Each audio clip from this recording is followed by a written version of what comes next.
আমি প্রথমেই মহান আল্লাহর কাছে শুকরিয়া আদায় করছি যে আমি একজন ভিকটিম হিসাবে যারা জুলুম করেছে তাদেরকে আজকে তাদের সবাইকে না হলো তাদের একাংশকে আদালতে হাজির হয়েছে এবং তাদেরকে কারাগারে প্রেরণ করা হয়েছে।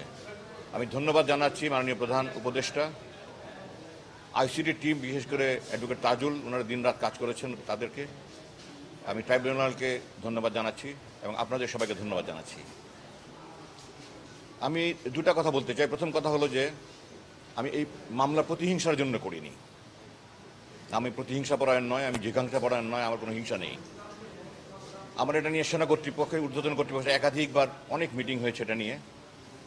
আমি মামলা করব কি করব না। আমি ডিসেম্বরে করেছি, আপনারা হয়তো জানেন না। জানুয়ারিতে কিন্তু এই 5 জন ডিজির বিরুদ্ধে ওয়ারেন্ট বের হয়েছিল এবং তাদেরকে তখন গ্রেফতারের চেষ্টা করা হয়েছে। তারা তখন থেকে পলাতক। এই ওয়ারেন্ট কিন্তু প্রথম ওয়ারেন্ট নয়, এটা তাদের বিরুদ্ধে দ্বিতীয় ওয়ারেন্ট। আমি মামলা করেছি শেষ পর্যন্ত এই কথা চিন্তা করে যে আমি দেশবাসীকে একটা মেসেজ দিতে চাই, যারা ভবিষ্যতে রাষ্ট্রপ্রধান, সরকার প্রধান হবে এবং বিভিন্ন বাহিনীর প্রধান হবে, তাদের কাছে আমি মেসেজ দিতে চাই যে অন্যায় করে, জুলুম করে, মানুষের অধিকার লঙ্ঘন করে কেউ পার পেতে পারে না। সকল অপরাধীকে বিচার পেতে হবে। বাট আমি এই জিনিসটা দৃঢ়ভাবে বলতে চাই, তাদের উপর কোনো জুলুম হোক, অবিচার হোক, এটা আমি চাই না।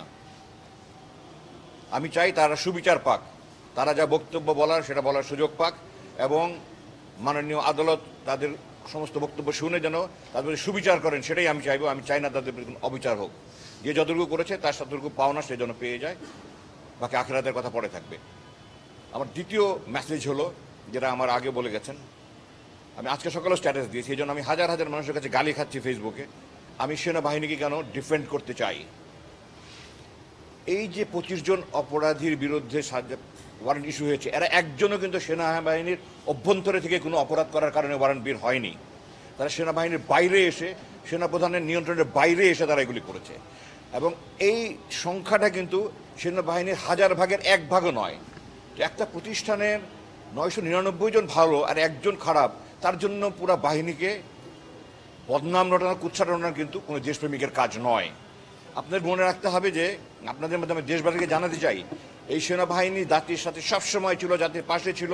5ই আগস্ট বিপ্লব কতটা কী হতো যদি সেনাবাহিনী পাশে না থাকতো, ভয়াবহ চিন্তা করা যায় না।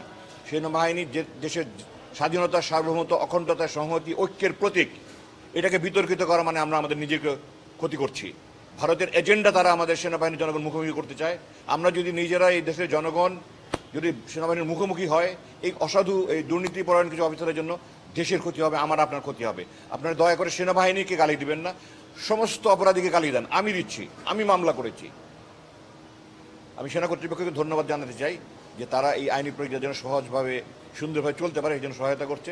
জেনারেল ওয়াকার সহ সেনা কর্তৃপক্ষ যারা সন্ত্রাস আছে সবাইকে ধন্যবাদ জানাতে।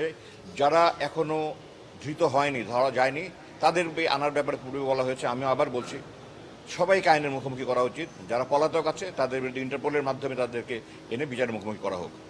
আমি চাই দেশবাসী যেন ভবিষ্যতে আর কোনো স্বৈরাচার না দেখে, দেশবাসী যেন আর ভবিষ্যতে কোনো খুনি জেনারেল জিয়া, খুনি জেনারেল মুজিব না দেখে। আমরা যেন সবাই এক স্বাধীনতা, সার্বভৌমত্ব, অখণ্ডতা রক্ষার জন্য একসাথে থাকতে পারি এবং সুখী, শান্তিপূর্ণ, সমৃদ্ধ বাংলাদেশ গড়ে তুলতে পারি।